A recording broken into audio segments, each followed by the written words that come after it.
Hybridisation of orbitals and shape of molecule. तो hybridization के concept का ओरिजिन क्या है? इसका ओरिजिन कुछ इस तरह से स्टार्ट हुआ। हमें पता कैसे चला कि हाइब्रिडाइजेशन होती है या हाइब्रिडाइजेशन क्या है? तो कार्बन का जो एटम होता है इसके अंदर 6 इलेक्ट्रॉन्स होते हैं और इनकी ग्राउंड स्टेट इलेक्ट्रॉनिक कन्फिग्रेशन कुछ इस तरह से होती है 1s2, 2s2, 2px1, 2py1 and 2pz के अंदर 0 नंबर ऑफ इलेक्ट्रॉन्स होंगे।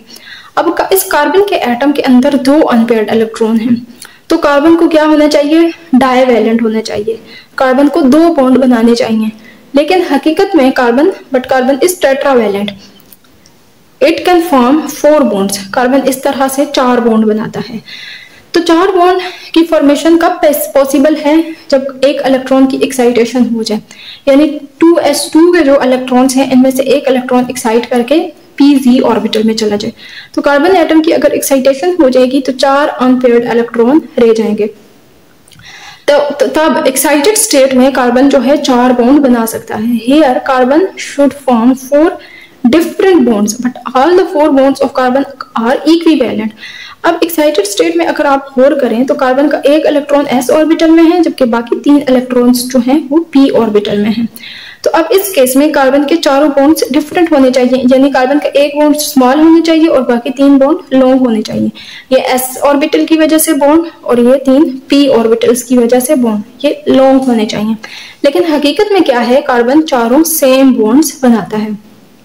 तो वो कब पॉसिबल है? How carbon can form 4 bonds of equal length. तो वो इक्वल लेंथ के बॉन्ड्स की फॉर्मेशन तभी पॉसिबल है जब कार्बन के अंदर हाइब्रिडाइजेशन होगी। अब हाइब्रिडाइजेशन क्या होता है? हाइब्रिडाइजेशन है mixing of pure atomic orbitals of valence shell produces hybrid orbitals of same size, shape, energy but different orientation in space। hybridization में क्या होता है कि जो प्योर एटॉमिक ऑर्बिटल्स होते हैं वो मिक्स हो जाते हैं और 4 इक्वल साइज, शेप और एनर्जी के ऑर्बिटल्स बनाते हैं, जिसको हाइब्रिड ऑर्बिटल्स कहा जाता है। वैसे भी हाइब्रिड चीज जो होती है वो 2-3 चीजों की खसूसियात को मिलाकर बनाई जाती है, तो इसी तरह हाइब्रिड ऑर्बिटल्स भी इन प्योर एटॉमिक ऑर्बिटल्स को मिलाकर बनाए जाते हैं। अब हाइब्रिडाइजेशन की 3 टाइप्स होती हैं। हाइब्रिडाइजेशन की बेसिकली 3 टाइप्स होती हैं, sp3, sp2 and sp hybridisation. sp3 hybridisation में क्या होता है? 1s एंड 3p ऑर्बिटल्स आपस में मिक्स होते हैं तो 4 sp3 हाइब्रिड ऑर्बिटल्स बनाते हैं। मान लेते हैं ये एक s ऑर्बिटल है जो कि स्फेरिकल होता है और ये px ऑर्बिटल है जिसके लोब्स px एक्सिस के ऊपर पाए जाएंगे। This is py orbital. p orbital चूंकि डम्बेल शेप का होता है और py है, तो इस डम्बेल के जो लोब्स हैं वो y एक्सिस के ऊपर पाए जाएंगे और pz के जो ऑर्बिटल्स हैं वो z एक्सिस के ऊपर पाए जाएंगे। तो इन सब चारों ऑर्बिटल्स की मिक्सिंग से हमारे पास 4 हाइब्रिड ऑर्बिटल्स बनते हैं। sp3 हाइब्रिड ऑर्बिटल्स कहा जाता है।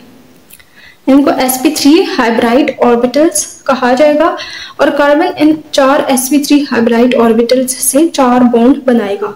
अब ये sp3 हाइब्रिड ऑर्बिटल्स जो हैं ये इक्वल साइज के हैं, इक्वल साइज है, शेप है और एनर्जी, ये सारी चीजें इनकी इक्वल हैं।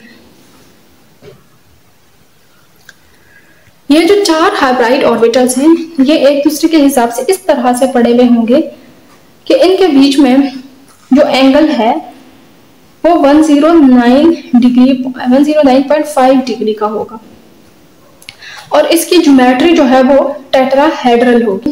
टेट्रा का मतलब होता है 4 और हेड्रल का मतलब होता है साइड्स, तो टेट्राहेड्रल ज्योमेट्री के अंदर 4 साइड्स होंगी।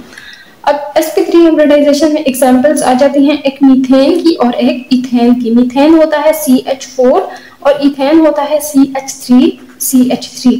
मीथेन के अंदर एक ही कार्बन होता है और वो sp3 हाइब्रिडाइज्ड होता है, जबकि इथेन के अंदर 2 कार्बन हैं और दोनों sp3 हाइब्रिडाइज्ड हैं। अब मीथेन के चारों जो sp3 हाइब्रिडाइज्ड ऑर्बिटल हैं ये 4 हाइड्रोजन्स के साथ बॉन्ड बनाएंगे, sp3s ओवरलैप बनाएंगे, जबकि इथेन के अंदर एक कार्बन के 3 sp3 हाइब्रिड ऑर्बिटल जो हैं वो 3 हाइड्रोजन्स के साथ बॉन्ड बना देंगे जिनको sp3s ओवरलैप कहा जाएगा और एक sp3 हाइब्रिड ऑर्बिटल जो है वो दूसरे कार्बन एटम के sp3 हाइब्रिड के साथ ओवरलैप करके sp3 ओवरलैप बनाएगा। From where the energy for excitation comes. अब एक्साइटेशन हुआ है कार्बन के अंदर, हाइब्रिडाइजेशन से पहले एक्साइटेशन हुआ है, यानी s ऑर्बिटल के अंदर से इलेक्ट्रॉन उठकर खाली pz ऑर्बिटल में आया है। तो ये एक्साइटेशन के लिए एनर्जी जरूरत पड़ेगी। अब वो एनर्जी कहाँ से आती है, तो उसका आंसर है कि bond formation releases energy which is used for excitation. अब एक्साइटेशन से ही तो कार्बन के 4 बॉन्ड की फॉर्मेशन पॉसिबल हुई है। एक्साइटेशन से पहले कार्बन के 2 बॉन्ड थे, एक्साइटेशन के बाद कार्बन 4 बॉन्ड बनाने के काबिल हुआ है।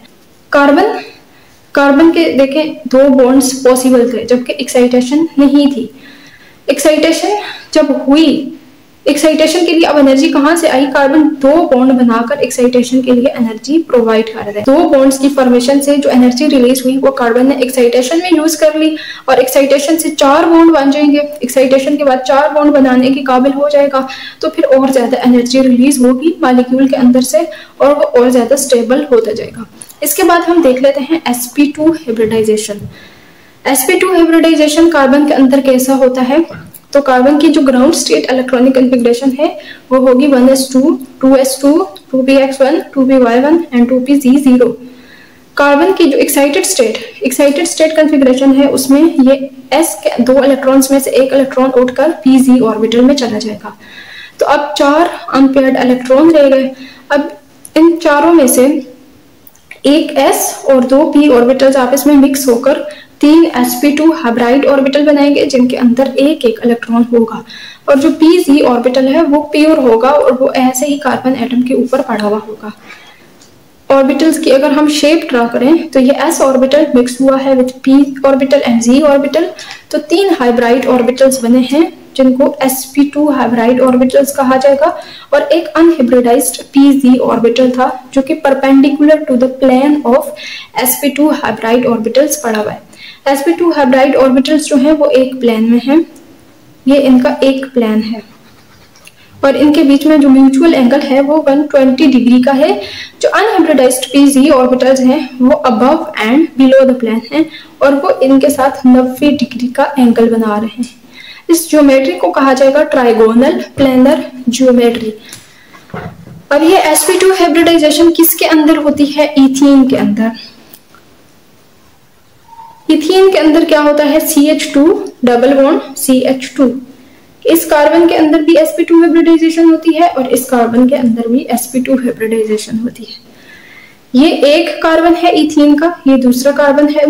इस कार्बन के ऊपर जो 3 sp2 हाइब्राइड ऑर्बिटल्स हैं वो इस तरह से पड़े हुए हैं और दूसरे कार्बन के 3 sp2 हाइब्राइड ऑर्बिटल्स जो हैं वो ऐसे शेड करके बनाए हुए हैं। अब 2s और जो pz ऑर्बिटल है, pz ऑर्बिटल जो कि प्योर है, वो ऐसे ही perpendicular to the plane of sp2 hybrid orbitals दोनों कार्बन एटम्स के ऊपर पड़ा हुआ है। 2 जो sp2 हाइब्राइड ऑर्बिटल हैं वो हाइड्रोजन्स के साथ बना देंगे दोनों कार्बन एटम्स के बॉन्ड और जो अनहाइब्रिडाइज्ड p ऑर्बिटल है वो आपस में ऐसे साइड वे ओवरलैप कर लेंगे, आपस में साइड वे ओवरलैप कर लेंगे। तो ये above and below the plane जो है इलेक्ट्रॉन डेंसिटी होगी। अब इथेन के अंदर जो sp2 ओवरलैप के नतीजे में बॉन्ड बना है उसको सिग्मा बॉन्ड कहा जाएगा और जो अनहाइब्रिडाइज्ड pz ऑर्बिटल से बॉन्ड बना है उसको पाई बॉन्ड कहा जाएगा। तो सिग्मा बॉन्ड ऐसे सेंटर में सॉलिड अलाइन होती है जबकि पाई बॉन्ड डिफ्यूज्ड होता है और वो above and below the sigma bond. Next आ गया है sp हाइब्रिडाइजेशन। sp हाइब्रिडाइजेशन कैसे होगी, कार्बन की जो ग्राउंड स्टेट इलेक्ट्रॉनिक कॉन्फ़िगरेशन है वो कुछ इस तरह से है। एक्साइटेड स्टेट में जो s के अंदर 2 पेयर्ड इलेक्ट्रॉन हैं वो एक्साइट कर जाएगा और pz ऑर्बिटल में चला जाएगा।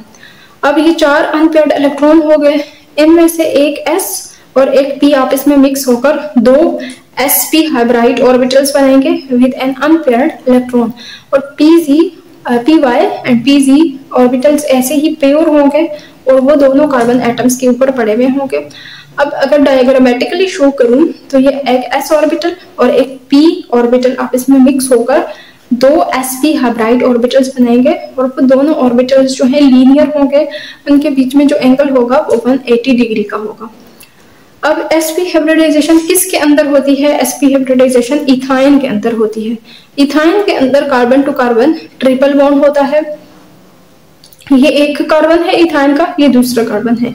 इनके ऊपर sp ऑर्बिटल्स ऐसे लीनियरली पड़े हुए हैं और ये दो जो हैं ये unhybridised py and pz orbitals हैं। इथेन का एक एक sp ऑर्बिटल जो है वो हाइड्रोजन के साथ बॉन्ड बना देगा और एक एक जो sp ऑर्बिटल है वो sp ओवरलैप कर लेगा आपस में, तो carbon to carbon sigma bond बन जाएगा। अब unhybridized py and pz orbitals आपस में ऐसे साइड भी ओवरलैप करेंगे, साइड में ओवरलैप के नतीजे में दो पाई बॉन्ड बनाएंगे। तो on the whole carbon to carbon एक सिग्मा बॉन्ड होगा और दो जो हैं वो पाई बॉन्ड होंगे, एक ये पाई बॉन्ड और एक ये pi bond. Carbon to carbon triple bond हो जाएगा।